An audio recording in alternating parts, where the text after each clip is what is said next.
Baik, kita masuk pada bab selanjutnya. 7 obat untuk dompet ramping.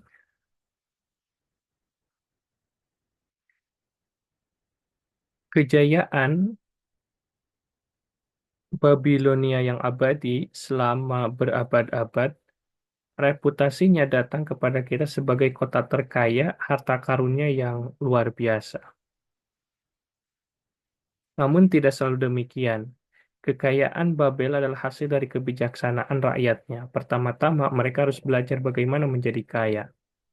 Ketika raja yang baik, Sargon, kembali ke Babel setelah mengalahkan musuh-musuhnya, orang Elam, he was confront, ia dihadapkan dengan situasi yang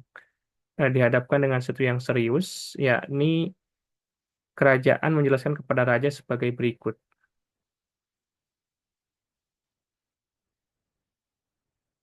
Setelah bertahun-tahun, kemakmuran besar dibawa kepada orang-orang kami, karena Yang Mulia membangun kanal-kanal besar dan kuil-kuil para dewa yang perkasa. Sekarang, setelah pekerjaan ini selesai, orang-orang nampaknya tidak dapat menghidupi diri mereka sendiri. Para buruh tidak memiliki pekerjaan. Nyanyian apa ya? The Merchant, Merchant apa? Hmm,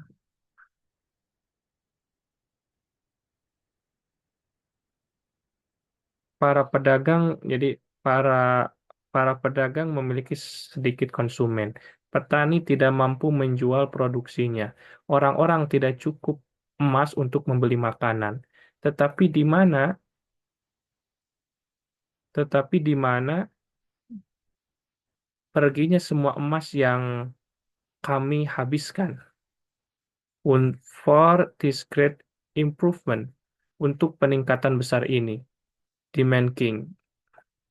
Jadi menuntut raja. Itu telah menemukan jalannya. Saya khawatir, jawab Keller, ke dalam kepemilikan beberapa orang yang sangat kaya di kota kami. Itu menyaring melalui jari-jari sebagian besar orang kita secepat susu kambing melewati saringan. Sekarang aliran emas telah berhenti mengalir.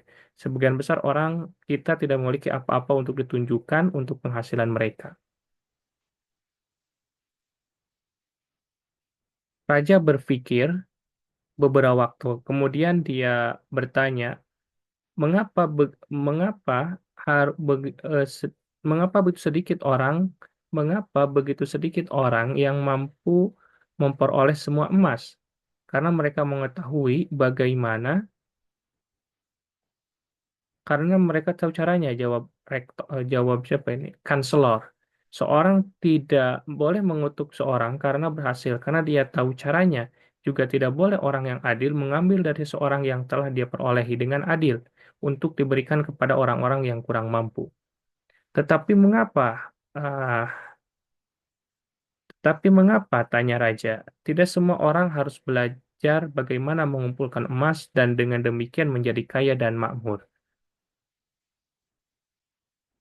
Sangat mungkin, Yang Mulia, tapi siapa yang bisa mengajari mereka? Tentu saja bukan para imam. Mereka tidak tahu apa-apa tentang menghasilkan uang.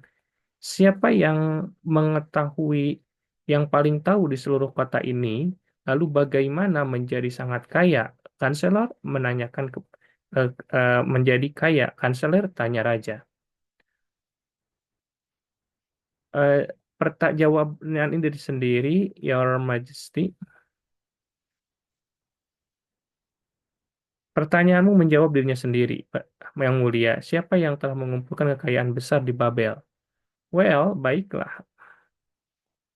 Baik, katakan dengan baik. Kanselir, saya yang cakap itu adalah Arkad. Well, dikatakan yang apa ya? Kanselir yang cakap itu ialah Arkad. Ia adalah orang yang terkaya di Babilonia. Bawalah dia ke hadapanku keesokan harinya. Keesokan harinya, Seperti yang telah ditetapkan raja, Arkad muncul di hadapannya, lurus dan ceria meskipun berusia 33, eh, meskipun three score years, 10 tahun. Mana dah? Perspective despite his three score years, 3 tahun dan 10, apa ya, 30 10 gitu, 30 10, 30 10 apa ya, ya.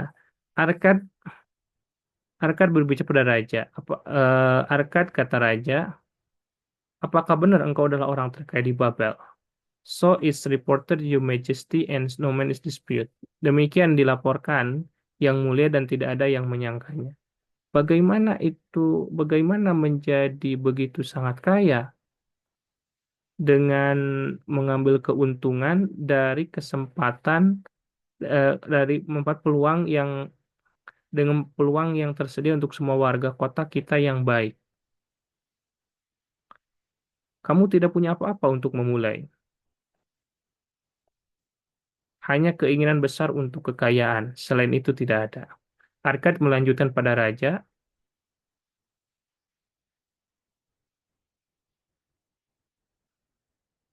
kota kami berada dalam keadaan yang sangat tidak bahagia karena beberapa orang tahu bagaimana menuntut kekayaan dan karena itu memonopolinya.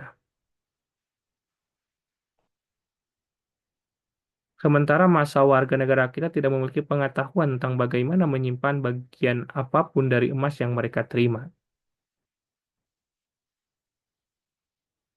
Ini adalah keinginan saya bahwa Babel menjadi kota terkaya di dunia. Oleh karena itu pasti kota dengan banyak orang kaya. Oleh karena kita harus mengajari semua orang bagaimana memperoleh kekayaan. Katakan padaku, Arkad, apakah rahasia untuk memperoleh kekayaan? Bisakah itu diajarkan? Ini praktis yang mulia. Apa yang diketahui oleh satu orang dapat diajarkan kepada orang lain. Mata apa ya? Mata raja itu bersinar. Akan engkau mengucapkan kata-kata yang ingin kudengar. Maukah engkau meminjamkan dirimu untuk tujuan besar ini? Maukah engkau mengajarkan pengetahuanmu kepada sekolah untuk guru masing-masing dari mereka dan mengajar orang lain sampai ada cukup terlatih untuk mengajarkan kebenaran ini kepada setiap mata pelajaran yang layak di wilayah saya? Arkad membungkuk dan berkata, Aku adalah hambamu yang rendah hati untuk memerintahkan pengetahuan apapun yang saya miliki akan dengan senang hati saya berikan untuk kemajuan sesama saya dan kemuliaan raja saya. Biarlah kanselirmu yang baik membuat kelas 100 orang dan aku akan mengajarkan kepada mereka 7 penyembuhan yang menggemukkan dompetku yang orang tidak lebih ramping di seluruh Babel. 2 minggu kemudian sesuai dengan perintah raja, 100 orang terpilih berkumpul di aula besar kuil pembelajaran, duduk di atas cincin warna-warni dalam setengah lingkaran. Arka duduk di samping taboret kecil yang di atasnya berasap lampu suci yang mengeluarkan bau yang aneh dan menyenangkan. Lihatlah orang terkaya di Babel, bisik seorang siswa, menyenggol tetangganya saat Arkad bangkit. Dia hanyalah seorang pria yang seperti kita semua. Sebagai subjek yang patuh dari Raja Agung kita, Arkad memulai. Saya berdiri di hadapan Anda dalam melayaninya, karena dulu saya adalah seorang pemuda miskin yang sangat menginginkan emas. Dan karena saya menemukan pengetahuan yang memungkinkan saya untuk memperolehnya, dia meminta agar saya memberikan kepada Anda pengetahuan saya. Saya memulai kekayaan saya dengan cara yang paling sederhana. Saya tidak memiliki keuntungan yang tidak dinikmati sepenuhnya oleh Anda dan setiap warga negara di Babel. Gudang pertama harta karun saya adalah dompet usang. Aku membenci kekosongan yang tidak berguna. Aku ingin itu bulat dan penuh, berdenting dengan suara emas. Oleh karena itu, saya mencari setiap obat untuk dompet ramping saya menemukan 7. Kepadamu, kepada kamu yang berkumpul di hadapanku, akan kujelaskan 7 obat untuk dompet kurus yang aku rekomendasikan kepada semua orang yang menginginkan banyak emas. Setiap hari selama 7 hari, saya akan menjelaskan kepada Anda salah satu dari 7 obat tersebut.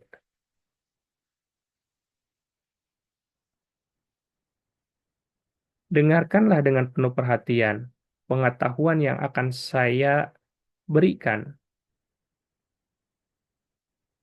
Perdebatkan dengan saya, diskusikan di antara kalian sendiri. Pelajarilah pelajaran-pelajaran ini secara menyeluruh agar kamu juga dapat menanam benih kekayaan di dalam dompetmu sendiri. Pertama-tama, Anda masing-masing harus memulai dengan bijak untuk membangun kekayaan sendiri. Maka engkau akan kompeten dan hanya dengan begitu untuk mengajarkan kebenaran-kebenaran ini kepada orang lain.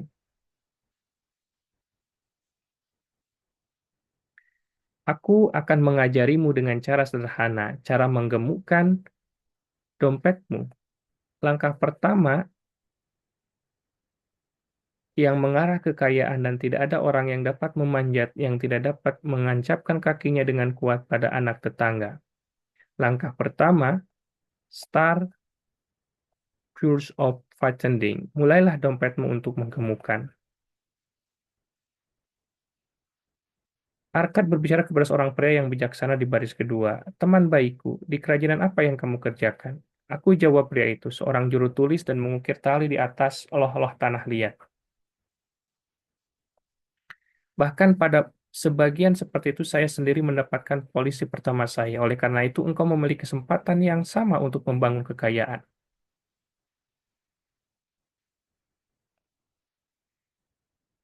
Dia berbicara dengan seorang pria berwajah berbunga-bunga. Lebih jauh ke belakang, berdoalah juga. Beritahu apa yang engkau lakukan untuk mendapatkan roti Anda. Saya jawab pria ini adalah seorang tukang daging. Saya membeli kambing-kambing yang dipelihara oleh para petani dan membunuhnya dan menjual dagingnya kepada ibu rumah tangga dan kulitnya kepada pembuat sandal. Karena engkau juga bekerja dan berhasil, engkau memiliki setiap keuntungan untuk berhasil yang aku miliki. Dengan cara ini, Arkad melanjutkan untuk mencari tahu bagaimana setiap orang bekerja untuk mencari nafkah. Setelah dia selesai menanya mereka, dia berkata, sekarang murid-muridku, kamu dapat melihat bahwa ada banyak perdagangan dan pekerjaan di mana orang dapat memperoleh koin. Setiap cara untuk mendapatkan penghasilan adalah aliran emas, dari mana pekerjaan mengalihkan dengan kerjanya sebagian ke dompetnya sendiri. Oleh karena itu, ke dalam dompet masing-masing dari Anda.